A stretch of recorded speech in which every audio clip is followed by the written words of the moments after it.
Okay, again, it's February 25th. I did one video about a bunch of illegal abortion deaths, and now I am going to look at a really, really seriously unusual situation, which was a doctor being held accountable for what he did in a legal abortion death.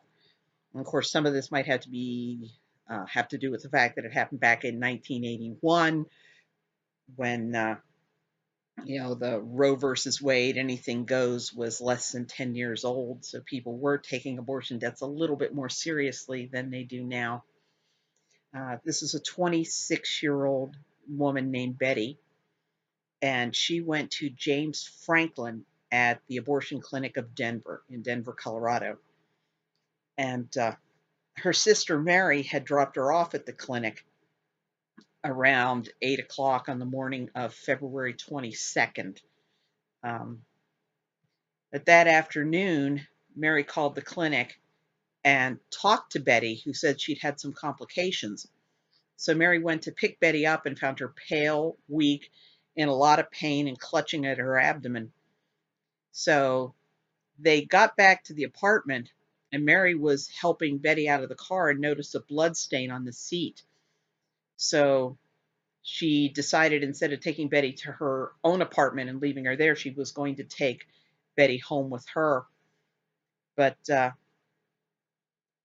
morning of February 25th, they called an ambulance to take Betty to the emergency room, where she was found to have gone into total cardiorespiratory arrest and was pronounced dead shortly after arriving. The autopsy revealed that Betty had died from a massive infection, and this is going to be gross. The infection originated from, quote from the medical examiner, a partially truncated and macerated fetus, close quote. That means that the fetus had been partly dismembered from the bottom part, probably had taken off the legs and possibly the pelvis as well. And macerated means it's kind of starting to have skin slippage from rotting, essentially decomposing. Now, according to Betty's family, Dr. Franklin knew that he hadn't removed the entire fetus. He gave Betty a trash bag and told her that whatever came out, she should collect it in the trash bag and bring it back to him. And probably because of that, he was arrested. He told a grand jury that he didn't perform the abortion. He said that he had examined Betty, found the decomposing foot and ankle of the fetus protruding, and sent her to the hospital, which doesn't make any sense because he wouldn't have sent her home for several days. Also, when she was examined at the hospital, the fetus was protruding from her uterus head first, which means that Franklin wouldn't have been able to see its ankle.